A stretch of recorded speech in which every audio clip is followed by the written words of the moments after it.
Bonjour à tous et bienvenue dans votre journal des produits de bourse de l'Obsa du vendredi 23 septembre. Encore une journée noire à Paris et un été meurtrier pour les marchés financiers. Le CAC 40 accuse une lourde perte de 5,25% à 2781 points.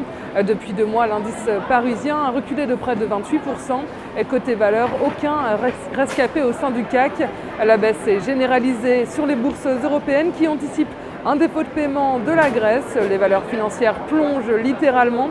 Société Générale perd 9,57%, Crédit Agricole 9,49% et BNP Paribas chute de 5,70%.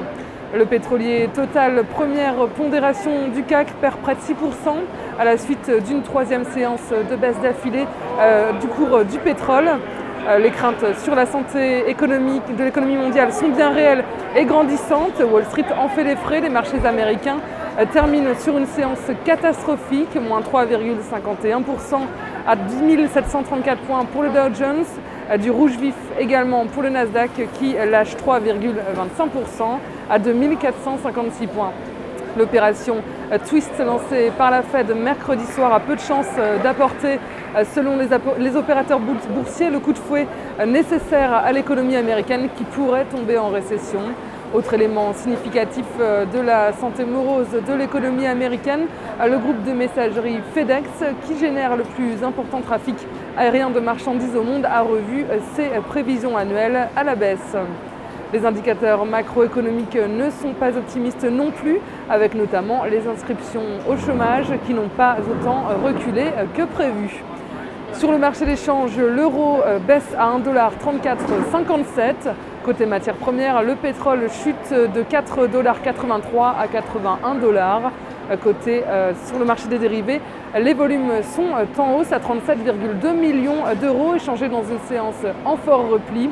Le ratio call-put reste global, mais varentistes et investisseurs en turbo ne sont pas équilibrés, avec 63% de baissier chez les varentistes contre 57% de hausse chez les investisseurs en turbo. En ce qui concerne la répartition par type de produit, les échanges en certificat benchmark 100% restent élevés avec 45,6% des volumes. Les turbos sont en légère hausse à 29% et les varants restent stables à 23%. Du côté de la répartition par sous-jacent, les indices continuent à dominer avec 73% des volumes.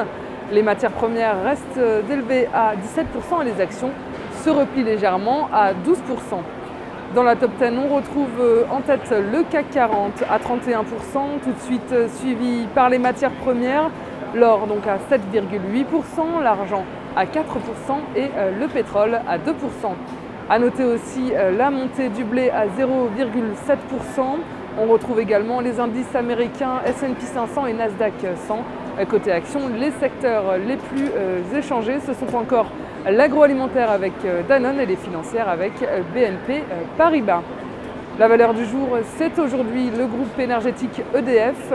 Graphiquement, le titre vient de buter sur la moyenne mobile à 50 jours, orientée à la baisse, et qui fait actuellement office de résistance aux alentours des 22 €. Dans ces conditions, une poursuite de la dynamique baissière est à attendre en direction des 17,89 €, voire des 15,40 €. La stratégie qui vous est proposée pour jouer cette valeur, c'est l'achat du warrant put EDF à 1125 T d'Unicredit au prix d'exercice de 20 € et d'échéance au 2 mars 2012. Voilà, c'est tout pour aujourd'hui. Bonne journée et à lundi.